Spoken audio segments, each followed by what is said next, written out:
Welcome back to 4th Down and D. Another victory Sunday. Yes, sir. Big old stinking win at Baltimore. As you see, I got the old school shirt on. That's what type of win we had today. An old school hard nosed win, Jamie. 2009 shirt, baby. It tore all up and everything. Hey, I don't care. It's going down for the rest of the season. I don't care. That was a grind out, just gritty, just nasty, just pulling braids. Big old mean win. I know, just ugly win. We'll take it doing some luck too. Yeah, a little bit of luck. Guy came down and said, and blew the ball. Justin Tucker couldn't even believe it. I couldn't believe it. I couldn't believe it. Did you see his face? That boy. That was the craziest face. It was just like I did everything like I did like 239 times. Yeah, 225 or 226 or something like that. Like everything was just perfect 200 and some odd times, and then just that one time, just like a gust of wind just out of nowhere. Hey, that's all we needed. We'll take it though. All we needed was a one time score, 24-23. Big win, big win. We needed that. We're going through a gauntlet right now.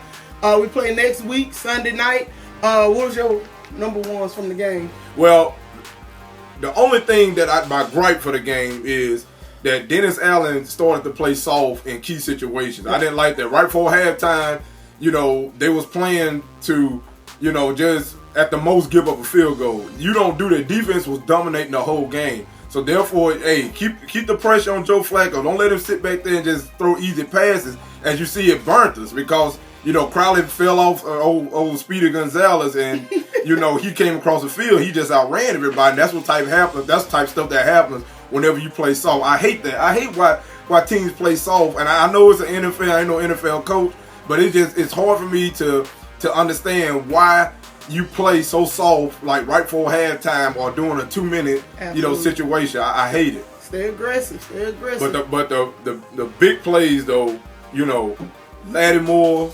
Demario Davis made a key play in the backfield. I mean, defense, hey, they just came and said, okay, look, it's just gonna be blow for blow, defense. We actually won the game with defense up at the end, at the debacle at the end.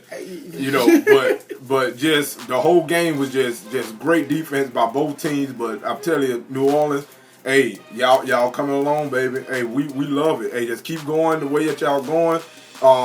We got to just fix a few communication.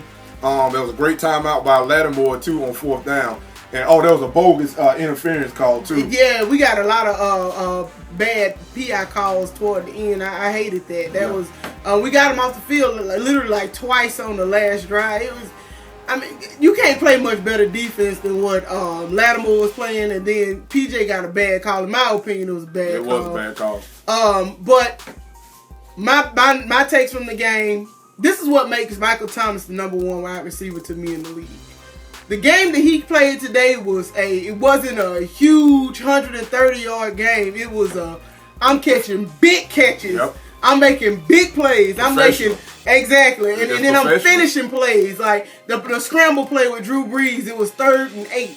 He rolled out of the pocket. He was getting sacked. He tossed it up to Michael Thomas. Michael Thomas grabbed it. Knew where the sticks were and just jumped for the last 3 yards and got the first down. Like, you don't see big, grinded out type receivers like that anymore. And then the touchdown pass, it was low. It was in the dirt. He got down there, got it, made the play, hurt the cornerback while in the process.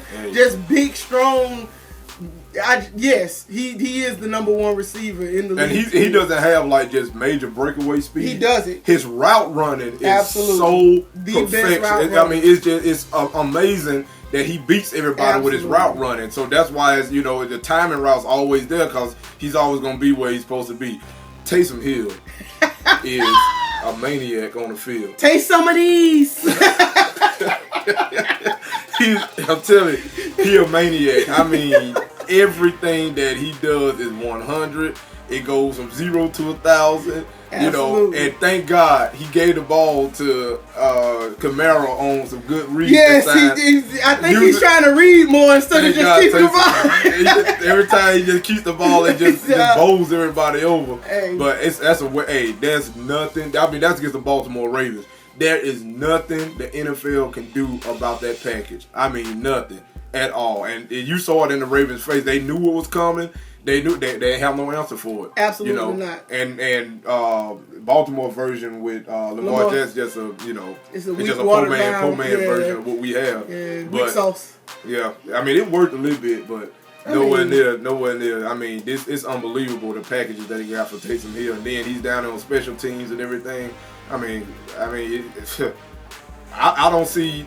Every time we get in the red zone, I don't see why we're not scoring. I mean, the first drive or whatever, it was just it was kind of a bad toss. That would have scored or whatever. To me, that was a little bit too cute, because it was really just 4th and 1. I mean, Taysom could have went up the middle, or quarterback sneak would have got the first down. But I'm glad the way how Sean Payton, they came out aggressive. I mean, they were going for it on 4th down. That first drive was, we set the tone. Hey, that was we didn't score, right? But we showed us that we can move the ball on, and the coaches was challenging, close calls, all doing that first drive and everything. That was a key point of the game. So absolutely. Great win, man. I mean, it was just unbelievable. You was on the edge of your seat. Your heart was pounding. We went down 17-7. Our other brother here, he's not here. He's not. Yeah, shout out to Drew though. Drew is moving right now. They just bought a new home. Shout out to Drew. Good job, baby. Good job, man. So y'all congratulate Drew down in the comments, man. So he panics during the whole entire game. So, but we got it coming next week, Minnesota. Sunday night football. Prime time. We did it one time already. Go ahead and put our Superman cape on. Hey, Minnesota hitting their stride right now. Hey. But this is our time to show our dominance over the NFC. Absolutely. We done beat a good team in the AFC. Now Minnesota, and then the Rams come to us. So who that? Let's show our dominance. Let's keep it going. Let's do it. Okay, so but we don't want to end this episode without giving our condolences to Jermon Bushrod. He lost his baby girl this week. Oh. Yeah, you didn't know. Yeah, he and his wife were pregnant. They were premature. All that. It was horrible. Tragedy. He didn't travel with the team. He was inactive today. So Jermon, we praying for you and your family. It's hard. That's the hard one right there. So hopefully, y'all get through it with a lot of prayer, a lot of grace. God looking down on y'all, man. So, but make sure you are liking, sharing, subscribing. Shout out to Duke, always here with me.